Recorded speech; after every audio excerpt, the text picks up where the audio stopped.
অনেকদিন পর আজকে ধুম মিউজিক চ্যানেলটা খুলেছিলাম এবং খোলার পর সেখানে দেখি হঠাৎ করে ভালোবাসা ভালোবাসার যে গানটা বাজতো তখন সেই গানটা বাজছে এবং কেন জানি না হঠাৎ করে মানে আমার হিরণকে আমি প্রচণ্ড পরিমাণে মিস করতে শুরু করলাম এবং আমার জানি না কেন মনে হচ্ছিল আজকে আমি ধরুন বিভিন্ন ভিডিওতে দেবদা জিদ্দার নাম বলি, তাদের একটা ফ্যান ক্লাব রয়েছে, বিরাট ফ্যান বেস রয়েছে।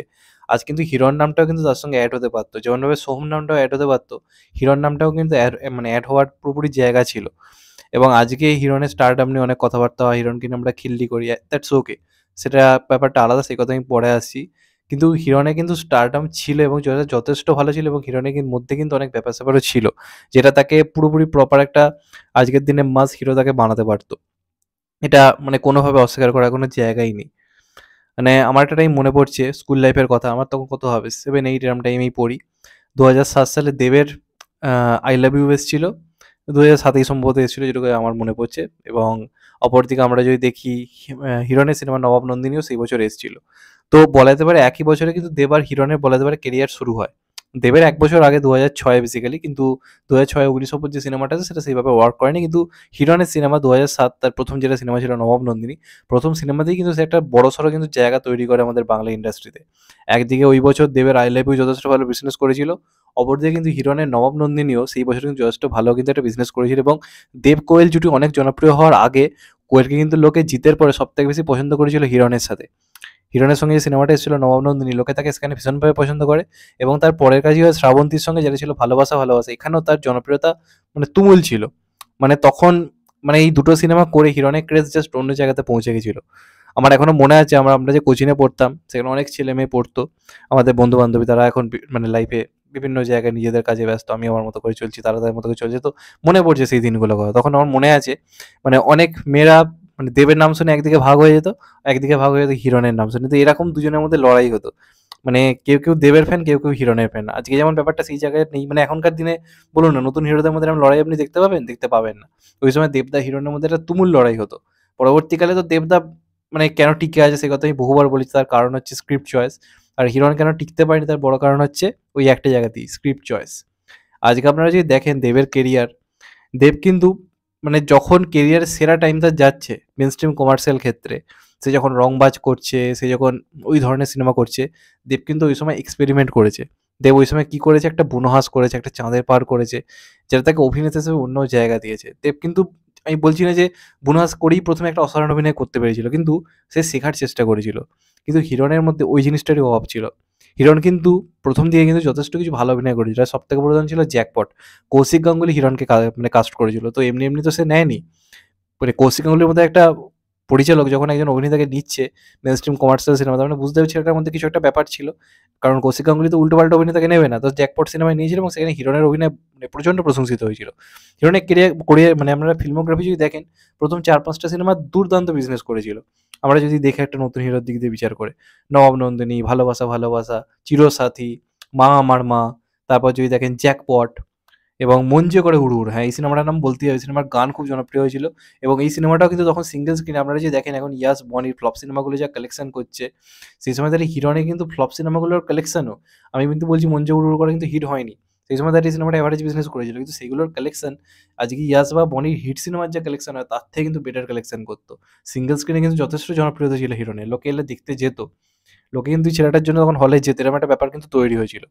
কিন্তু তারপর হিরণের কেরিয়ার ঠিক যে কারণে সোহমের কেরিয়ার খারাপ হয়, তাও আমি বলবো মানে হিরণ তো সোহমের থেকে ফিগার অনেক ভালো রেখেছে। সোহমের যেটা প্রবলেম হয়ে গেছে কি, ফিগার একদম খারাপ হয়ে গেছে। কিন্তু হিরণের ক্ষেত্রে কিন্তু সেটা হয়নি, হিরণ কিন্তু নিজের ফিগার এখনো ঠিক রেখেছে। আপনারা যদি হিরণের ফেসবুক পেজে যান, দেখবেন হিরণ কিন্তু এখনো দেখতে ভাই মানে সেরা আছে, সেরা। সোহমের থেকে দেখতে অনেক বেটার আছে এখন হিরণকে। কিন্তু মানে প্রথম কথা হচ্ছে পলিটিক্সে ঢোকা, যেটা ঢুকে মানে হিরণের একটা পুরো ফ্যান বেস পুরো হারিয়ে গেছে, যেটা এককালে ছিল। একসময় কিন্তু ফেসবুকে হিরণেরও প্রচুর ফ্যান পেজ ছিল, আমার মনে আছে। ট্রোল মানে আজকে যেমন ট্রোল দেব হেটার্স হচ্ছে, তেমন ট্রোল হিরণ হেটার্সও কিন্তু ছিল, হিরণ ফ্যান ক্লাব ছিল, এরকম ধরনের ক্রেজি ছিল এবং সেগুলো খুব অ্যাক্টিভ ছিল। আজ আপনারা একটা পেজ আপনারা খুঁজে পাবেন না ফেসবুকে যেখানে আমি দেখতে পাবেন যে হিরণের কোনো ফ্যান ক্লাব রয়েছে, কিছুই নেই। হিরণের পোস্টের রিচ পর্যন্ত কমে গেছে, তার কারণ হচ্ছে ভুলভাল স্ক্রিপ্ট চয়েস করা। জিও জামাই, জামাই বদল, তারপর ধরুন জিও পাগলা, তারপর জামাই 420, এই সিনেমাগুলোতে হিরণের কিছু করার ছিল না। সোহম ওই ধরনের সিনেমা করে, কিন্তু সোহম দেখুন আস্তে আস্তে কিন্তু ফেরার চেষ্টা করছে। কিন্তু হিরণ পুরোপুরি পলিটিক্স এতটা ইনভলভ হয়ে গেছে যে তারা অভিনয় করার ইচ্ছেই নেই। রিসেন্টলি একটা ইন্টারভিউ দেখি, রিসেন্ট বলবো না, 1 বছর আগের, যেখানে হিরণ বলছে আমার আর অভিনয়ের প্রতি কোনো ইন্টারেস্ট নেই। কারণ আমার মতো করে চরিত্র আমি পাচ্ছি না, যে কারণে আমি করতে রাজি নই, আমি এখন পলিটিক্সে বেশি করে সময় দিতে চাই।